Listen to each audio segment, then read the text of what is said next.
han ido disminuyendo los índices de lectura en Chile? ¿Por qué, a pesar de la gran producción de libros autoeditados que se desarrollan en las diferentes regiones del país, no tenemos la presencia de la literatura en nuestras comunas y en nuestras regiones? Es un tema, digamos, que nos lleva a reflexionar en profundidad sobre qué está pasando en el país, qué modelo cultural tenemos o hemos instalado a partir de la transición hasta la fecha, y cuáles son los resultados de la inversión en cultura que ha realizado el Consejo Nacional de la Cultura y las Artes. En mi caso personal, yo soy miembro del Consejo Nacional de la Cultura y las Artes, pero en particular del Consejo Nacional del Libro y la Lectura. Durante los 4 años en que me ha tocado participar en estos directorios, ha sido un largo y difícil camino para ir resolviendo temas e instalando una visión de la cultura diferente al lenguaje oficial y al modelo económico que se ha instalado y que determina este tipo de cultura, que está generalmente determinada por el mercado y los negocios, al igual que la educación. Para tal efecto, preparé un documento que leeré a continuación, que seguramente se escapan muchos elementos, digamos, de análisis que hemos vivido durante esta época. El texto se llama Los puntos equidistantes del libro entre la masificación y la represión de la lectura. A comienzos de la década del 70 y con la ascensión del gobierno popular del presidente Allende, se planificó un modelo cultural que se articulaba coherentemente con el proyecto político de transformación. Para cambiar la realidad, había que educar al sujeto del cambio social. Por lo tanto, la estrategia central era formar a un hombre consciente, informado y con una sólida base de conocimientos. Cada actor debía estar preparado para discernir, pensar, hacer uso de su inteligencia, y el rol del Estado en este sentido era cumplir con estos objetivos. Para avanzar en esta necesidad de crecimiento, el gobierno popular le asignó un rol preponderante dentro de la cultura a la creación y difusión de las artes. Así fue como se crearon industrias culturales de un enorme alcance social, como la discoteca del Cantar Popular DICAP, un gran fomento del teatro comprometido con múltiples agrupaciones y autores nacionales y extranjeros, entre ellos el Instituto de Teatro de la Universidad de Chile, IUCH, y la editorial Quimantú, único proyecto de ediciones del Estado a través de toda su historia. Cabe hacer mención a los numerosos centros de estudios de las universidades, la multiplicación de los centros culturales en las comunas de todo el país, la integración del pueblo que, organizado, participaba en política, leía, analizaba, dentro de un marco gubernamental que facilitaba las condiciones para que se desplegaran los múltiples fenómenos culturales que emergían de la dinámica y el quehacer cotidianos. Por la naturaleza de esta conversación, me detendré en la editorial Quimantú. Desde sus inicios, este proyecto se preocupó con intención en publicar y difundir todos los géneros literarios con ediciones que promediaban los 100.000 ejemplares. Agréguese la creación de un espacio con los clásicos del pensamiento social, los mini libros con cuentos y novelas breves de grandes autores nacionales y universales, incluidos algunos emergentes como Antonio Skármeta, Premio Nacional de Literatura reciente. Se agrega a lo descrito un área de revistas que van desde las científicas, históricas, miscelánicas, hasta las historietas para niños. Resultado, en cada hogar, o en casi todos, nos encontrábamos con una biblioteca básica que daba cuenta de que el proyecto ideado se plasmaba en la realidad de las ciudades con un alto impacto social. Sin duda, en estas circunstancias, los índices de lectura daban sus frutos, lo que benefició a toda una generación, de la cual me siento partícipe. Sumemos la presencia de una educación pública de calidad y gratuita, con maestros y profesores en las escuelas y liceos, activos y relevantes, verdaderos líderes en las salas de clase. Avanzábamos hacia la construcción de una sociedad con mayor cultura y justicia social. Pero el ocaso de esta experiencia fue siniestra, y el gobierno de transición al socialismo cayó cruentamente con el golpe de Estado y la instauración de la dictadura militar. Se conculcaron todas las libertades, incluidas la libertad política y la libertad de expresión. El libro se convirtió en un objeto subversivo y sospechoso. Es así como recordamos los allanamientos a domicilios ciudadanos por parte de patrullas militares para secuestrar las bibliotecas familiares, entre otros enseres, y quemándose en las calles ante el estupor de un pueblo sometido. Por su parte, los medios de prensa dieron cuenta, a través de imágenes fotográficas y audiovisuales, de enormes pilas donde se incineraban el conocimiento y la creación literaria de numerosos autores.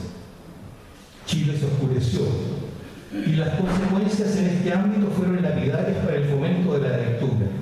Las escuelas y liceos fueron intervenidos, y el Ministerio de Educación fue un factor preponderante de la censura.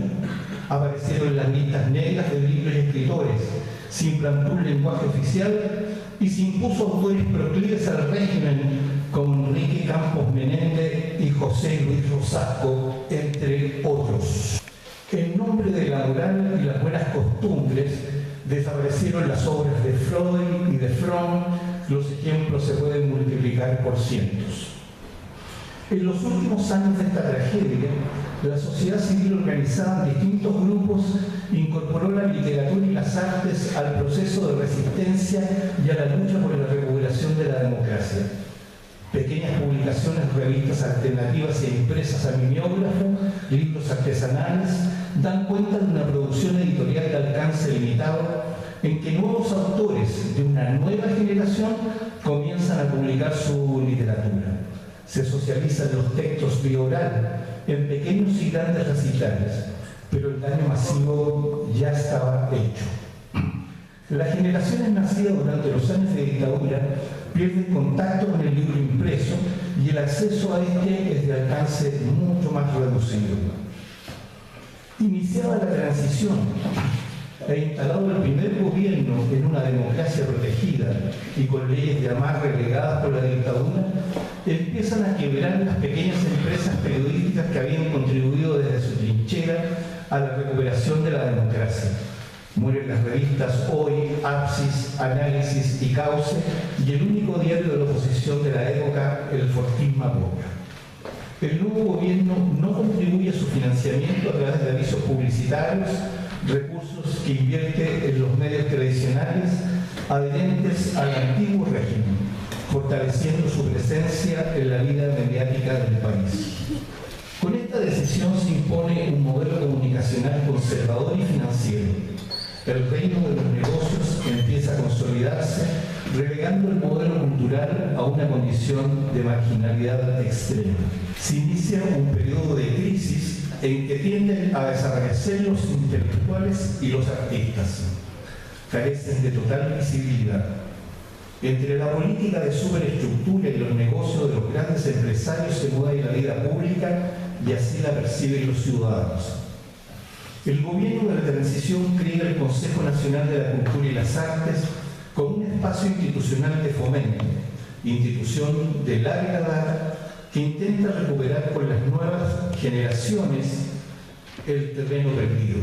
Después de 20 años, los síntomas de la enfermedad no son recuperados por los antídotos empleados.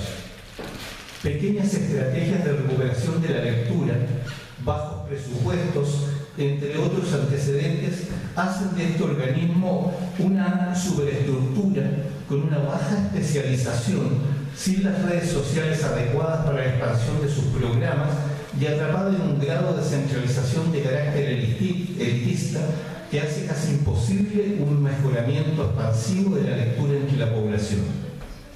Es necesario reconocer que durante 2 décadas la Dirección de Bibliotecas, Archivos y Museos viene realizando convenios con los municipios e instalando bibliotecas públicas a través del territorio. Pero el desafío pasa por una estrategia de encantamiento de los jóvenes en sus colegios y sus territorios de habitación para que se incorporen al mundo de la lectura. El dilema es, ¿qué leen y para qué? ¿Cuál es el objetivo de esa lectura? ¿Debería leer a Gabriel Salazar, Premio Nacional de Historia, a Pablo Simonetti o a Antonio Escármega, tal vez a Isabel Allende, o a Teresa Calderón, o a Carmen Berenguer? ¿Por qué no Martín Oppenheim, o Fernando Villegas, o en forma póstuma Pedro Lemebel? ¿Quién decide? En el actual estado de situación, casi todo lo definen los empresarios del mercado del libro, principalmente la Cámara Chilena, editores independientes y otras agrupaciones de tono menor. Los autores chilenos contemporáneos sobreviven entre la autoedición, que no se distribuye en librerías, o la compra de servicios en alguna imprenta con razón social de editora. Finalmente, ¿hacia dónde apunta esta reflexión? Centralmente apela a un rol de mayor compromiso y envergadura del Estado en la masificación de autores que se enmarquen dentro de un proyecto humanizador que trascienda los modelos de negocio existentes en la actualidad. Un editor privado publica pensando en su negocio y las utilidades que obtendrá con la venta de una novela de Simonetti, y no tengo prejuicio frente a esta operación. Lo que sí puedo afirmar es que esta estrategia está pensada para vender entre la clase media alta y alta principalmente. Simonetti es récord de ventas en las librerías de Las Condes, Providencia, Vitacura, entre otras. Como no existen librerías hace muchos años, en al menos 45 comunas de la región metropolitana, salvo alguna excepción, nadie lee a Simonetti. Entonces, el núcleo de lectores predominante está en los segmentos de mayores ingresos, quienes acceden al mercado del libro con absoluta fluidez. En cambio, una vasta población no tiene relación alguna con este mercado, ni siquiera lo conoce. ¿Quién debe asumir la responsabilidad de instalar el libro en el territorio y entre los vecinos de todo el país?